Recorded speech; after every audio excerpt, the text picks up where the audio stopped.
কমিটির সদস্য ঢাকা ৮ আসনের সাংসদ মির্জা আব্বাস আর আমাদের মাঝে নেই। ইন্না লিল্লাহি ওয়া ইন্না ইলাইহি রাজিউন। চলে গেলেন বিএনপি স্থায়ী কমিটির সদস্য মির্জা আব্বাস। ভোর ৬টায় চিকিৎসাধীন অবস্থায় শেষ নিঃশ্বাস ত্যাগ করেন তিনি। বিএনপির অফিসিয়াল ফেসবুক পেজে এই তথ্য নিশ্চিত করেছেন। আর আরো খারাপ অবস্থা হয়েছে হসপিটালে, এমনকি শেষ নিঃশ্বাস ত্যাগ করেন। দর্শক শ্রোতা, অনেকেই এই কথাটা স্পষ্টভাবে বলতেছে, মির্জা আব্বাসের সংবাদটি নাকি এখনো গোপন রেখেছে বর্তমান সরকার বা তারেক রহমান। প্রধানমন্ত্রী জনাব তারেক রহমান যে খেলাটা খেললো, বাইরে ভাই এই খেলার মাস্টার মাইন্ডে তারেক রহমান, এটা তো কেউই বুঝতে পারে না। বাংলার ২০ কোটি মানুষ বোকা চন্দ্রবিন্দু আবার বানিয়ে গেল কই, এটার সম্বন্ধে মানুষের ধারণাই নাই। মির্জা আব্বাসের মৃত্যু নিয়ে যে ঘটনা সোশ্যাল মিডিয়ায় তুলে ধরা হচ্ছে তা কি আদৌ সত্য কিনা তা সম্বন্ধে বলছেন তার একজন ভক্ত। আনুষ্ঠানিকভাবে দাবি করা হচ্ছে তিনি মারাত্মক অসুস্থ, কিন্তু সোশ্যাল মিডিয়ায় অ্যাক্টিভিস্ট এবং সাধারণ নেটিজেনরা এই অসুস্থতার টাইমিং নিয়ে রীতিমতো কাটাছেড়া করা শুরু করেছে। ইন্টারনেটে ঘুরে বেড়াচ্ছে নানা রকম থিওরি আর বিশ্লেষণ। দেশে একটি চাঞ্চল্যকর হত্যাকাণ্ডের খুনিরা পুলিশের হাতে ধরা পড়ার ঠিক ৩ দিনের মাথায় এই প্রভাবশালী নেতার হঠাৎ অসুস্থ হয়ে পড়া এবং তড়িঘড়ি করে দেশ ছাড়ার ঘটনাটি কি নিছকই কাকতালীয়, নাকি এর পেছনে লুকিয়ে আছে অন্য কোনো গল্প?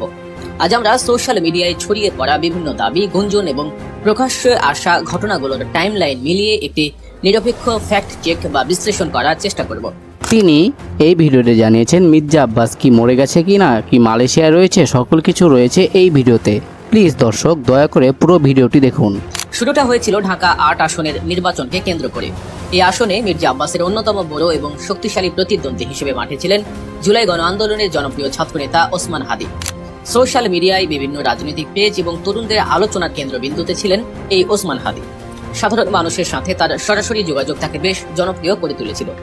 অনেকেই মনে করছিলেন ঢাকা ৮ আসনে মির্জা আব্বাসের জয়ের পথে সবচেয়ে বড় ফ্যাক্টর হয়ে দাঁড়াতে পারেন তিনি, কিন্তু নির্বাচনের ঠিক আগে আগে পরিস্থিতি সম্পূর্ণ বদলে যায়। ওসমান হাদির মৃত্যুর পর যখন ফয়সালকে গ্রেফতার করা হয় তখন থেকে অসুস্থ হয়ে পড়েন মির্জা আব্বাস, আর এই জন্যই নেটিজেনরা তাকে সন্দেহ চোখে দেখছেন। পুলিশি জেরায় তারা স্বীকার করে যে তারাই ওসমান হাদিকে গুলি করেছে। এই খবর গণমাধ্যমে আসার পর থেকেই নেটিজেনদের মধ্যে নতুন করে প্রশ্ন ওঠে, এরা তো কেবল নির্দেশ পালনকারী, কিন্তু এই হত্যাকাণ্ডের আসল মাস্টার মাইন্ড কে? অনলাইন প্ল্যাটফর্মগুলোতে যখন এই প্রশ্নটি রীতিমতো ঝড় তুলছে, ঠিক তখনই অর্থাৎ খুনিরা ধরা পড়ার মাত্র ৩ দিন পর ১১ই মার্চ খবর আসে মির্জা আব্বাস ইফতারের সময় হঠাৎ জ্ঞান হারিয়ে ফেলেছেন। তাকে দ্রুত ঢাকার এভার কেয়ার হাসপাতালে ভর্তি করা হয়। জানানো হয় তার দুটো অস্ত্রোপচার হয়েছে। এর পরের ঘটনা প্রবাহ নেটিজনদের সন্দেহকে আরও উস্কে দেয়। তবে ওসমান হাদির মৃত্যুর পর কেন তারেক রহমান চুপ হয়ে আছেন, তিনি কেন এই বিষয়ে কোনো পদক্ষেপ নিচ্ছেন না, এমনটি জানিয়েছেন এই ব্যক্তি। দলের একজন স্থায়ী কমিটির সদস্য এতদিন ধরে দেশের বাইরে, অথচ দলের পক্ষ থেকে বিস্তারিত কোনো ব্রিফিং বা আপডেট চোখে পড়ছে না। এই নীরবতাকে অনেকে রহস্যজনক বলে আখ্যা দিচ্ছেন এবং ইন্টারনেটে দাবি করা হচ্ছে যে সত্য বেরিয়ে এলে দলের ভাবমূর্তি নষ্ট হতে পারে। এই আশঙ্কা থেকেই হয়তো এমন কৌশলগত অবস্থান নেওয়া হয়েছে। সোশ্যাল মিডিয়া এবং বিভিন্ন ফোরামে এই অসুস্থতা ও বিদেশ যাত্রাকে অনেকেই একটি পলিটিক্যাল এক্সিট প্ল্যান বা রাজনৈতিক কৌশল হিসেবে আখ্যায়িত করছেন। তাদের মতে খুনিরা ধরা পড়ার পরপরই এই হঠাৎ অসুস্থতা, দ্রুত এক দেশ থেকে আরেক দেশে পাড়ি জমানো এবং মিডিয়া থেকে নিজেকে সম্পূর্ণ আড়াল করে রাখা।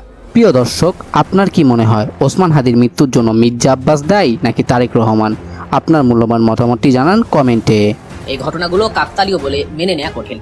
অনেকে দাবি করছেন ওসমান ওসমান হাদি হত্যাকাণ্ডের তদন্ত চলবে এবং আইনি প্রক্রিয়া শেষ না হবে ততদিন হয়তো তিনি এভাবেই চিকিৎসার কারণে বিদেশে অবস্থান করবেন। শহীদ শরীফ ওসমান হাদির পরিবারে ন্যায় বিচার পাবে কিনা এবং মির্জা আব্বাসের এই নিখোঁজ রহস্যের আসল সত্য কি তা হয়তো সময়